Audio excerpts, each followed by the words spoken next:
YouTube ప్రేక్షకులందరికీ కూడా నమస్కారం అండి.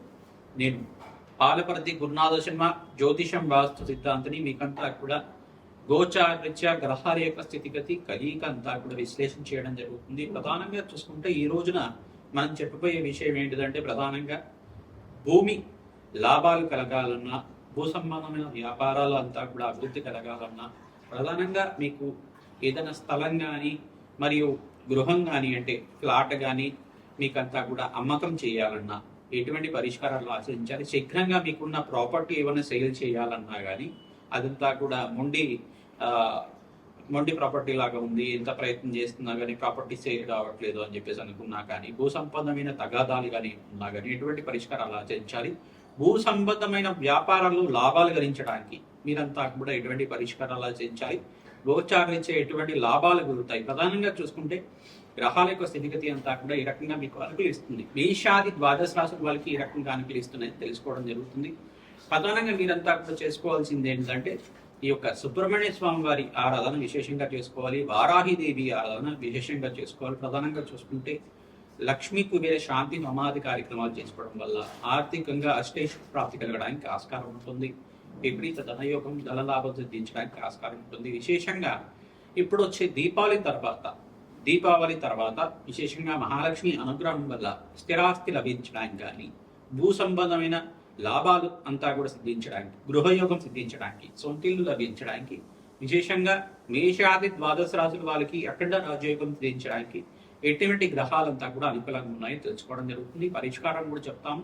మీరంతా కూడా ప్రతినిత్యం కూడా మీరు చెప్పే పరిష్కారం అంతా కూడా ఆచరించండి. తద్వారా మీకు అంతా కూడా రాజయోగం సిద్ధిస్తుంది. మేషాది ద్వాదశ రాశుల వాళ్ళు రాజయోగం సిద్ధించడానికి, ధనయోగం సిద్ధించడానికి, వస్తు లాభాలు, ప్రధానంగా ఈ యొక్క స్థిరాస్తి లాభం అంతా కూడా సిద్ధించడానికి ఇటువంటి పరిష్కారాలు చేసుకోవాలి. దాని మార్గం అంతా కూడా చెప్పడం జరుగుతుంది. రత్నశాస్త్ర ప్రకారంగా లగ్నవశాత్తు కూడా చెప్పడం జరుగుతుంది. విశ్లేషణాత్మకంగా మీ జాతకమే ప్రధానంగా జాతకంగా ఉంటుంది. గోచార చక్రం అంతా కూడా ఏంటంటే, ప్రస్తుత కాలంలో గ్రహాల యొక్క స్థితిగతి అంతా కూడా ఖగోళ శాస్త్రంలో ఏ రకంగా మారుతున్నాయి, ఒక రాశి నుంచి ఇంకో రాశికి మారడం వల్ల గ్రహ యొక్క ప్రభావం మీ జాతకం మీద ఏ రకంగా చూపిస్తుంది అంతవరకు మాత్రమే ఉంటుంది. జన్మ జాతకమే శాశ్వత జాతకంగా ఉంటుంది. ఎప్పుడైనా కానీ జన్మ జాతకాన్ని మరియు గోచార చక్రాన్ని రెండు కంపారిజన్ చేసుకొని అన్వయం చేసుకొని చూసుకోవాలి. తద్వారా ఏ గ్రహాలంతా కూడా యోగకరంగా ఉంటాయి మీకు అంతా కూడా తెలుస్తుంది. అఖండ లాభాలు సిద్ధించడానికి, అష్టైశ్వర్య ప్రాప్తి కలగడానికి, మహాలక్ష్మి దేవి అనుగ్రహం వల్ల లక్ష్మీ కుబేర యోగం సిద్ధించడానికి, గజకేసరి యోగం సిద్ధించడానికి అంతా కూడా ఆస్కారం ఉంటుంది. ప్రధానంగా మేషాది ద్వాదశ రాశుల వాళ్ళకి గోచారరీత్యా గ్రహ యొక్క స్థితిగతి కలియిక వాటి ప్రభావం అంతా కూడా ఈ రకంగా చూపిస్తుంది. మరియు ప్రధానంగా చూసుకుంటే గోచార చక్రంలో అంతా కూడా శనీశ్వరుడు మీనరాశిలో సంచారం చేయడం, కన్యా రాశిలో అంతా కూడా శుక్ర భగవానుడు సంచారం చేస్తున్నారు. గోచార రీత్యా ప్రధానంగా తులారాశిలో అంతా కూడా రవి సంక్రమణం జరిగిన తర్వాత ఈ యొక్క తులారాశిలో సూర్య భగవానుడు, బుధుడు, అంగారకుడు సంచారం, కేతు అంతా కూడా సింహరాశిలో సంచారం జరుగుతుంది. ఈ ఒక బృహస్పతి అంతా కూడా అతిచారంలో మార్పు అంతా కూడా అక్టోబర్ 18, 19 తారీఖులో అతిచారంలో మార్పు అంతా కూడా 48 రోజుల దాకా కర్కాటక రాశిలో ఉచ్చస్థానంలో సంచారం చేయడం, అధికంగా బలంగా ఉండడం మీకంతా కూడా రాజయోగానికి కారణం. ఇది బృహస్పతి మార్పు. మరియు బృహస్పతి యొక్క స్వరూప దృష్టి అంతా కూడా పంచమ స్థానము, సప్తమ స్థానం, నవమ స్థానం మీద పడతా ఉంది. ఈ రాశి వాళ్ళకంతా కూడా రాజయోగ కారణం అవుతుంది. శనీశ్వరుడు అంతా కూడా ధనుసు రాశిని చూడడం, త్రిపాద దృష్టితోటి మూడవ రాశిని కూడా చూడడం జరుగుతుంది. ఈ యొక్క వృషభ రాశిని అంతా కూడా దృష్టి అనేది పడుతూ ఉంది. తద్వారా ఎటువంటి ప్రభావం అంతా కూడా ఉంటుంది. ఈ యొక్క మేషాది ద్వాదశ రాశుల వాళ్ళకి గృహయోగం సిద్ధించాలి అన్నా, భూలాభాలు సిద్ధించడాలన్నా, భూమిని అమ్మకం చేయాలన్నా, గృహాన్ని అంటే మంచి అపార్ట్మెంట్ కానీ, మరి ఫ్లాట్ కానీ, మరియు ఇండివిజువల్ హౌస్ అయినా కానీ దాన్ని అంతా కూడా సేల్ చేయాలన్నా కానీ, మీకంతా కూడా అమ్మకాలు చేయాలి. భూ సంబంధమైన వ్యాపారాలు అమ్మకాలు చేయాలన్నా ఎటువంటి గ్రహాలంతా కూడా యోగకరంగా ఉండాలి. ప్రధానంగా బుధుడు, శుక్రుడు మరియు అంగారకుడు, చంద్ర భగవానుడు యోగకరంగా ఉండాలి. భూ సంబంధమైన లాభాలు గణించడానికి ప్రధానంగా లగ్న చక్రవశాత్తు, లగ్నం తెలిసి ఉంటే కనుక లగ్నాన్ని చూసుకోండి. లేదు రాశిని మీరు లగ్నంగా భావించి చూసుకుంటే కనుక, పేరు బల ప్రకారంగా రాశిని చూసుకుంటామంటే రాశిని చూసుకునేసి రాశి ప్రకారంగా మీరంతా కూడా చూసుకొని ఈ గ్రహాలు బలంగా ఉన్నాయి లేదా జాతకాన్ని చూపించుకున్న తర్వాత విశ్లేషణ చేసుకోవాల్సి ఉంటుంది.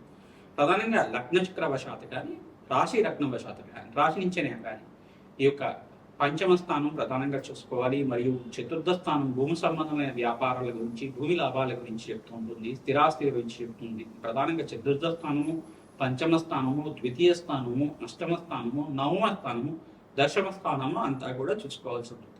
ఈ స్థానాల్లో కనుక ఈ గ్రహాలు ప్రధానంగా అంగారకుడు యొక్కరంగా ఉండాలి.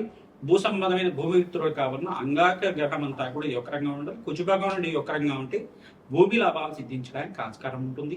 ప్రధానంగా అంగారకుడు ఉచ్చస్థానంలో మకర రాశిలో సంచారం చేస్తే కనుక అఖండమైన భూ సంబంధమైన వ్యాపారాలంతా కూడా అఖండ లాభాలు సిద్ధించడానికి ఆస్కారం ఉంటుంది.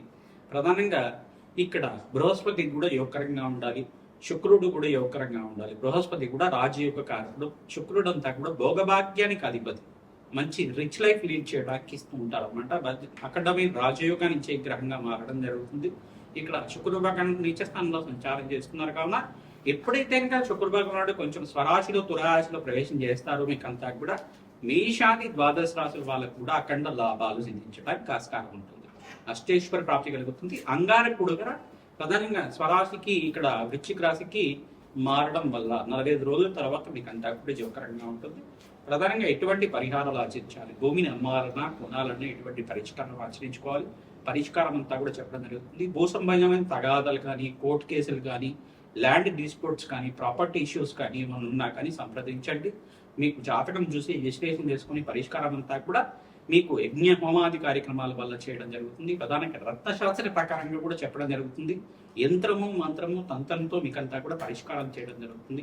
ప్రధానంగా రాజశ్యామల యజ్ఞాది కథలు చేసుకోవడం మరియు లక్ష్మీ కుబేర శాంతి హోమాది కార్యక్రమాలు, భూగోరాహస్వామి మూలమంత్ర సహితంగా భూసూక్త హోమం అంతా కూడా ఆచరించడం వల్ల భూలాభాలు, భూమి తగాదాలంతా కూడా ఈ యొక్క కష్టాల నుంచి బయటపడడానికి, ఈతి బాధల నుంచి బయటపడడానికి ఆస్కారం ఉంటుంది. కర్కాటక రాశి జాతకులకి ఈ యొక్క ప్రాపర్టీ సేల్ అవ్వాలి అంటే మీకు స్థిర ఆస్తిగా ఉంటే మీ యొక్క ప్రాపర్టీ అంతా కూడా సేల్ అవ్వాలి. మంచి ఆస్తి అంతా కూడా అమ్ముడుపోవాలి. సమయానికి అంతా కూడా అమ్ముడుపోవట్లేదు. ఎంత ప్రయత్నం చేసినా ఒక మొండి బకాయిలాగా ఉండిపోతుంది. మీకు అంతా కూడా ఇబ్బంది కలిగిస్తుంది అని చెప్పేసి అనుకుంటే కనుక మంచి లాభాలు గణించాలి, మంచి ఐశ్వర్యం కావాలి, అమ్ముడుపోతే కనుక మంచి ఐశ్వర్యం సిద్ధిస్తుంది అనుకుంటే కనుక ప్రధానంగా కర్కాటక రాశి జాతకులు చేసుకోవాల్సింది ఏంటిదంటే ల్యాండ్ కానీ, అపార్ట్మెంట్ కానీ, ఇండివిజువల్ హౌస్ కానీ, ఏదైనా కానీ ప్రాపర్టీ అయినప్పుడు దాన్ని ప్రధానంగా మీరంతా కూడా సేల్ చేయాలనుకుంటే, అమ్ముడు చేయాలనుకుంటే కనుక ప్రధానంగా చిన్న పరిష్కారం ఉంటుంది. ఒక జాకెట్ గుడ్డ, ఎరుపు రంగు జాకెట్ గుడ్డ ఒకటి తీసుకోండి. దాంట్లో ఈ వస్తువులన్నీ కూడా వేసి దాన్ని ఒక మూటలాగా చేసేసి మీ ల్యాండ్ స్థానంలో అంతా కూడా ఈశాన్య భాగంలో గుంతలాగా చేసేసి దాన్ని అంతా కూడా గుంత అంతా కూడా పూర్తి చేయడం వల్ల మీకు అది ఒక 4 వారాల నుంచి 45 రోజుల లోపల ప్రాపర్టీ సేల్ అవుతుంది. శీఘ్రంగా మీకు అంతా కూడా అమ్ముడుపోతుంది. అష్టేష్ ప్రాప్తి వెళ్ళడానికి ఆస్కారం ఉంటుంది. ప్రధానంగా మీరు చేయాల్సింది ఏంటంటే ఎరుపు రంగు గుడ్డలో అంతా కూడా తెల్ల ఆవాల్ని తీసుకోండి. తెల్ల ఆవాల్ని తీసుకోండి. ఒక 2 గుప్పెట్లు అంతా కూడా దాన్ని వేయండి. తర్వాత 4 ఇలాచీలు కానీ, 4 కానీ 6 కానీ ఇలాచీలు తీసుకోండి. యాలకులు, తర్వాత 24 లవంగాలు మరియు శనగలు ఒక 2 గుప్పెళ్ళు. తర్వాత మీరు చేయాల్సింది అంటే వెండిది ఒక రేకు ముక్క, వెండిది ఒక రేకు ముక్క లాంటిది, వెండి రేకు ముక్క లాంటిది ఒకటి తీసుకోండి. స్క్వేర్ షేప్లో కానీ రెక్టాంగిల్లో కానీ ఉండాలి. అది తీసుకునేసి తర్వాత ఖర్జూరాలు కూడా ఒక 4 ఖర్జూరాలు, ఇవన్నీ కూడా ఒక మూటలా కట్టేసి మీరు ఎక్కడైతే ఈ స్థలాన్ని అమ్మాలనుకుంటున్నారో, స్థలం కానీ అంటే భూమి కానీ, లేదు అపార్ట్మెంట్ అయినా కానీ, ఇండివిజువల్ హౌస్ కానీ, దాంట్లో ఈశాన్య భాగంలో కానీ, తూర్పు భాగంలో కానీ, ఉత్తర భాగంలో కానీ ఈ మూట ఉంచేసి మీ కులదేవత ఆరాధన చేసుకోవడం అవకాశం ఉంటే కనుక దీపం నైవేద్యం కూడా పెట్టడానికి ప్రయత్నం చేసుకోండి. ల్యాండ్ అంతా కూడా అమ్మాలనుకుంటే దానికి ఏం అవసరం లేదు. ఈ మూటనంతా కూడా భూమిలో పాతి పెట్టడం వల్ల కూడా ఒక 2 నిమ్మకాయలు అంతా కూడా కోసేసి దూరంగా విసిరేయడం వల్ల కూడా మీకంతా కూడా ఈ భూమి అంతా కూడా అమ్ముడుకోవడానికి ఆస్కారం ఉంటుంది. అష్టేశ్వర ప్రాప్తి కలుగుతుంది.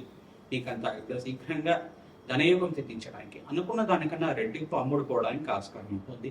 ప్రతినిత్యం కూడా మీరు భూవరాహస్వామి చరిత్రను పారాయణ చేసుకోవడం, మణిదీపేశ్వరి చరిత్రను పారాయణ చేసుకోవడం వల్ల భూమి తగాదాలు కానీ, భూమి ఇబ్బందులు కానీ, ఎటువంటి కష్టాలు ఉన్నా కానీ బయటపడడానికి ఆస్కారం ఉంటుంది. అంగారకుడికి మరియు కర్కాటక రాశి జాతకులు ఏం చేయాలంటే ప్రధానంగా కర్కాటక రాశి జాతకులకి అంగారకుడికి జపాన్ని ఆచరించాలి. అంగారకుడికి మరియు బృహస్పతికి, శుక్రుడికి, రాహుకి తర్వాత బుధభగానుడికి అంతా కూడా జప హోమాది కార్యక్రమాలు ఆచరించుకోవడం వల్ల, శుక్రుడికి కూడా జప హోమాది కార్యక్రమాలు ఆచరించుకోవడం వల్ల జన్మ జాతకంలో ఉండే ఈ యొక్క స్థిరాస్తి దోషం అనేది ప్రధానంగా మీకు స్థిర ఐశ్వర్యం అంతా సిద్ధించడానికి ఆస్కారం ఉంటుంది. గ్రహాల యొక్క స్థితిగతి అనుకూలంగా ఉన్నప్పుడు జన్మజాతకంలో యోగకరంగా ఉండాలి. ప్రధానంగా చతుర్థ స్థానము, నవమ స్థానము, దశమ స్థానం చూసుకోవాల్సి ఉంటుంది. లగ్న చక్రవశాత్తు మీరంతా కూడా ఈ పరిష్కారం ఆచరించడం వల్ల అష్టైశ్వర్య ప్రాప్తి కలుగుతుంది. అనుకున్న సమయానికి అంతా కూడా మంచి ధర అంతా కూడా పలికి మీకంతా కూడా ఈ స్థలం అంతా కూడా కానీ, ప్రాపర్టీ కానీ, ల్యాండ్ కానీ, అపార్ట్మెంట్ కానీ సేల్ అవ్వడానికి ఆస్కారం ఉంటుంది. ప్రతినిత్యం కూడా సుబ్రహ్మణ్య స్వామి కళ్యాణాన్ని ఆచరించండి. లక్ష్మీ నరసింహస్వామి పుణ్యక్షేత్రాన్ని దర్శనం చేసుకోండి. లక్ష్మీ నరసింహస్వామి యొక్క కళ్యాణాన్ని ఆచరించండి. కులదేవత ఆరాధన విశేషంగా చేసుకుంటూ ఉండండి.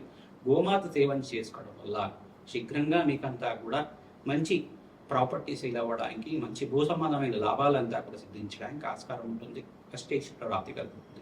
శ్రీమాత్రే నమః.